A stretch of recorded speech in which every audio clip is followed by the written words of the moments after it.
স্বামীর অনুমতি ছাড়া ঘর থেকে বের হওয়া যাবে কি? যদি বাবা মা অসুস্থ হয়, স্বামীর অনুমতি না নিয়ে বাবা মাকে দেখতে যেতে পারবে কি? প্রথমত হচ্ছে স্বামীর অনুমতি ছাড়া তিনি অপ্রয়োজনে ঘর থেকে বের হবেন না। একান্ত প্রয়োজন হলে আদ-দরুরাতু তুবিউল মাজুরা, ফামানিত্তুররা গায়রা বাগিন ওয়ালা আদিন ফালা ইসমা আলাইহি, তিনি ঘর থেকে বের হবেন না।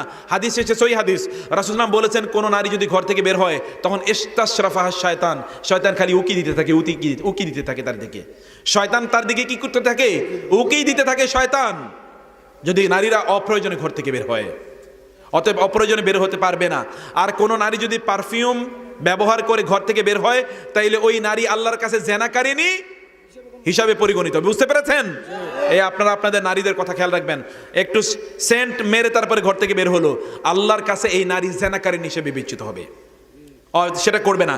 এরপর যদি তার কেউ যদি অসুস্থ হয়, তাহলে তিনি তার স্বামীর সাথে কথা বলে তারপরে তিনি যাবেন। কিন্তু আত্মীয় স্বজনকে দেখতে যাওয়া কি তার জন্য ফরজ? কি মনে করেন? নারীদের জান্নাতে যাওয়ার জন্য 4টি কাজ আল্লাহর রাসূল বলেছেন। কয়টা কাজ বলেন তো? 4টি কাজ। 5 ওয়াক্ত সালাত আদায় করা, রোজা রাখা, স্বামীর আনুগত্য করা এবং কি করা? লজ্জাস্থান হেফাজত করা। এই 4টি কাজ যদি করতে পারেন, তাহলে তাকে বলা হবে জান্নাতে যেই দিক দিয়ে মনে হয় সেই দিক দিয়ে ঢুকো। তাহলে তার আর কি লাগে? তিনি এত দৌড়ঝাঁপ করতেছেন কি জাহান্নামে যাওয়ার জন্য নাকি?